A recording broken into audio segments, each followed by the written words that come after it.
Assalamualaikum warahmatullahi wabarakatuh, anak-anak ibu. Apa kabarnya hari ini? Sudah siap untuk belajar? Baiklah, sebelum kita belajar, kita baiknya berdoa dulu ya. Oke, pembelajaran kita hari ini yaitu tentang menghindari berkata kotor, jorok, dan berbohong. Apakah anak-anak ibu masih ingat pembelajaran kita minggu kemarin yang mengenai sopan dan santun kepada orang tua dan guru? Pembelajaran kita sekarang masih terkait dengan materi yang sebelumnya. Jika sebelumnya kita membahas mengenai sopan dan santun, sekarang kita masih tetap membahas mengenai sikap dan santun, tapi dalam perspektif yang lebih khusus, yaitu dalam perspektif berbicara. Ibu harapkan setelah kita belajar hari ini, anak-anak ibu dapat mengambil hikmah, dapat mengetahui contoh-contoh perkataan yang kotor, jorok, dan berbohong, serta dapat menghindarinya dan dapat berbicara dengan perkataan yang baik, sopan, dan santun. Baiklah, kita mulai pembelajarannya ya. Baiklah, pertama di sini ibu ingin anak-anak ibu melihat dua gambar yang telah ibu sediakan di sini. Kemudian apa makna atau maksud dari gambar-gambar ini yang dapat anak-anak ibu pahami? Oke, gambar yang pertama apa? Kita lihat bersama-sama ya. Oke, gambar yang pertama itu gambarnya menjelaskan itu sedang mengejek dan menertawakan temannya. Apakah yang dilakukan oleh mereka dari gambar tersebut merupakan perilaku yang baik? Mengejek, menertawakan teman, apakah itu termaksud perilaku terpuji? Itu termaksud perilaku tidak terpuji. Jadi anak-anak ibu, kita tidak boleh berkata bohong. Coba kita lihat gambar yang kedua. Gambar yang kedua itu dua orang anak sedang berbicara. Mereka berbicara dengan sopan, santun, dan perkataan yang baik. Jadi kita melihat gambarnya, kita merasa tenang juga karena karena dalam gambar tersebut mereka berbicara dengan baik dan sopan. Coba kita bayangkan kalau kita berbicara dengan baik dan sopan, atau teman kita berbicara baik dan sopan pada kita, pasti kita akan juga merasa senang. Jadi begitu anak-anak ibu. Rasul kita pun juga menganjurkan untuk selalu berkata baik dan tidak menyinggung hati orang lain. Berikutnya di sini kita lihat adab berbicara. Adab berbicara yang pertama apa anak-anak? Yang pertama yaitu mengucapkan kalimat yang baik-baik. Jadi dalam berbicara kita harus berkata yang baik-baik ya. Tidak boleh berkata-kata kotor, berkata baik. Contohnya seperti apa? Contohnya berkata baik. Kita ingin meminjam sesuatu, jadi kita ucapkan, bolehkah saya meminjam penamu? Jadi kita harus berbicara baik. Yang selanjutnya apa tadi anak-anak? Itu berbicara dengan sopan. Berbicara dengan sopan ini merupakan suatu anjuran, merupakan suatu kebaikan. Jadi misalnya ketika kita berbicara kepada yang lebih tua, tentunya kita tidak boleh memanggil dengan panggilan namanya saja, dan kita bicara kepadanya dengan penuh rasa hormat. Yang ketiga apa? Itu berbicara seperlunya saja. Kita tidak boleh berbicara terlalu banyak. Berbicaralah seperlunya. Apa yang ingin kita sampaikan dengan seperlunya. Yang berikutnya, mendengarkan orang lain berbicara. Ketika seseorang atau orang lain, siapapun itu lawan bicara kita, ketika dia sedang berbicara, kita harus mendengarkannya ya dengan baik. Kita tidak boleh memotong pembicaraannya. Berikutnya, tidak berkata kotor atau buruk. Inilah suatu perilaku tidak baik, perilaku tidak terpuji. Jadi dalam adab berbicara kita tidak boleh berbicara kotor atau buruk. Selanjutnya, tidak teriak-teriak. Kita berbicaralah dengan lemah lembut, tidak boleh teriak-teriak. Hei, apakah boleh berbicara itu? Tidak boleh. Jadi kita harus berbicara dengan lemah lembut. Hai, mau kemana kamu? Selanjutnya yaitu tidak berbisik-bisik. Tidak berbisik-bisik ini ketika kita bersama teman-teman kita, tapi kita berbicara pada satu orang teman kita saja secara berbisik-bisik. Jadi apa?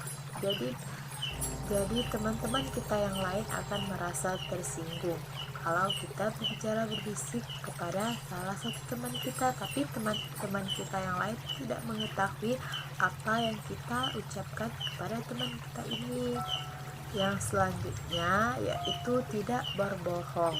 Kalau kita berbicara, ucapkanlah yang sebenar-benarnya. Jangan kita berbohong, karena itu termasuk perbuatan yang buruk. Selanjutnya yaitu kalau kita berbicara baik, pasti ada manfaat dan keuntungan yang akan kita dapatkan. Apa itu manfaat dan keuntungan yang kita dapatkan, anak-anak? Yang pertama yaitu disenangi oleh teman-teman kita. Kalau kita berbicara baik, cara sopan santun, lemah lembut, pasti teman kita akan merasa nyaman dengan kita. Dengan dia merasa nyaman, tentu dia akan menyayangi kita dan kita akan mendapatkan teman yang banyak. Berikutnya yaitu mendapatkan pahala dari Allah Subhanahu wa Ta'ala. Tentu berkata baik adalah suatu perbuatan yang mulia. Allah sangat menyukai hambanya yang berkata baik. Jadi kita harus selalu berkata baik dan agar kita terhindar dari dosa. Yang ketiga, itu terhindar dari dosa. Sudah kita lihat tadi, jika kita berbicara baik, Allah akan mendapatkan pahala, memberi kita pahala, dan juga akan menjauhkan kita dari dosa. Yang keempat yaitu bisa dihormati orang lain. Kita berbicara baik, pasti kita berbicara baik kepada orang lain merasanya senang, tentu kita akan dihormatinya.